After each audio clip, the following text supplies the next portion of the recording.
Денешното судско рочиште за пожарот во дискотеката Пулс беше обележено со воведни излагања на одбраната и сослушување на првиот сведок на обвинителството, со фокус на сопстеноста, наменети обезбедувањето на објектот во кобната ноќ. Одбраната на Александар Нацев најави дека ќе докажува дека тој ниту бил одговорен, ниту реален сопственик на Агенцијата за обезбедување Рубикон, кој што обезбедувала дискотеката Пулс и во кобната ноќ. Денес сите овде сме исправени пред брутално силување на Законот за приватно обезбедување со цел одредени негови одредби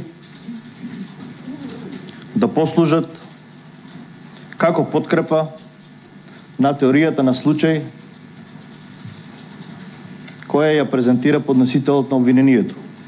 Обвинението формално се повикува на член 288 став 5 во врска со став 3 и 2, меѓутоа суштински не покажува која конкретна обврска ја повредило одговорното лице во рамки на правното лице и како токму тоа конкретно пропуштање, а не целокупниот системски колапс на други надлежни органи ја предизвикало значителната опасност и трагичната последица.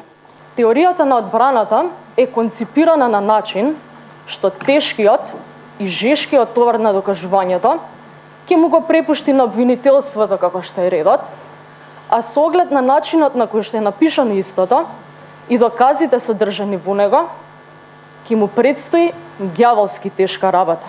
Родителите на загинатите во пожарот во дискотеката Пулс во Кочани тврдат дека обдуциските наоди се нецелосни и дека недостига конкретна токсиколошка анализа за можно присуство на цијанидни гасови. Цијанид можен, анализи нема. Сериозен јас меѓу институционалните тврдења и обдукцијската документација отвара прашања за вистинска причина за смртта на нашите најмили.